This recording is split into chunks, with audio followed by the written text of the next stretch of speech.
Hi guys, welcome back to my channel. ಇವತ್ತು ನಾನು step hair cut ಮನೇಲಿ ಯಾವ ಥರ ಮಾಡೋದು ಅಂತ ತೋರಿಸ್ತಿದ್ದೀನಿ. ಫಸ್ಟು ನಮ್ಮ ಕೂದಲಲ್ಲಿರೋ ಹಿಕ್ಕೆಲ್ಲ ಬಿಡಿಸ್ಕೊಂಡು ಮುಂದೆ ಜುಟ್ಟು ಹಾಕೋಬೇಕು. ಸೊ ಟೈಟ್ ರಬ್ಬರ್ ಬ್ಯಾಂಡ್ ಮುಂದೆ ಹಾಕೊತಿದ್ದೀನಿ. ನೆಕ್ಸ್ಟ್ ಅದಾದಮೇಲೆ ಕೆಳಗಡೆ ಅನ್ನೋದು ರಬ್ಬರ್ ಬ್ಯಾಂಡ್ ಹಾಕ್ಕೊಂಡು ಲೆವೆಲಲ್ಲಿ ಕಟ್ ಮಾಡ್ಕೋಬೇಕು. ಯಾವುದೇ ಥರ ಹಿಕ್ಕಿರಬಾರ್ದು. ಸೊ ಲೆವೆಲಲ್ಲಿ ಕಟ್ ಮಾಡ್ಕೋಬೇಕು.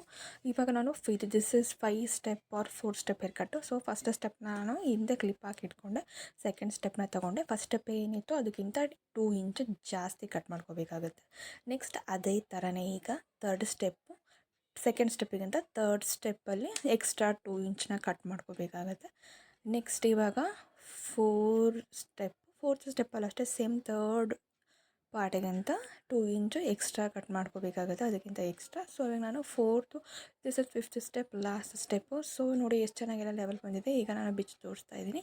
ಇಲ್ಲ ಲೆವೆಲಲ್ಲಿ ಚೆನ್ನಾಗಿ ಬಂದಿದೆ, ಸ್ಟೆಪ್ ವೈಸ್ ಚೆನ್ನಾಗಿ ಬಂದಿದೆ. ಈಗ ಮುಂದೇನೂ ಕೂಡ ನಾವು ಲೆವೆಲ್ ಬರೋ ಹಾಗೆ ಕಟ್ ಮಾಡ್ಕೋಬೇಕಾಗುತ್ತೆ. ಸೊ ಈಗ ನಾನು ಮುಂದೆ ಒಂದು ಸ್ಟೆಪ್ಪು ಆರ್ ಫ್ರಂಟ್ ಕಟ್ನ ಮಾಡ್ಕೊತಿದ್ದೀನಿ. ಸೊ ವಿ ಶೇಪಲ್ಲಿ ಹೇರ್ಸ್ನ ತೊಗೊಂಡು ಸೇಮ್ ಇದರಲ್ಲೂ ಕೂಡ 2 ಪಾರ್ಟ್ ಮಾಡಿಕೊಂಡು ಚೆನ್ನಾಗಿ ರೋಲ್ ಮಾಡಿ ಆ ಕಡೆ ಈ ಕಡೆ ಅದಾದ ಮುಂದೆ ಲೆವೆಲಲ್ಲಿ ಕಟ್ ಮಾಡ್ಕೊಳ್ಳಿ. So this is the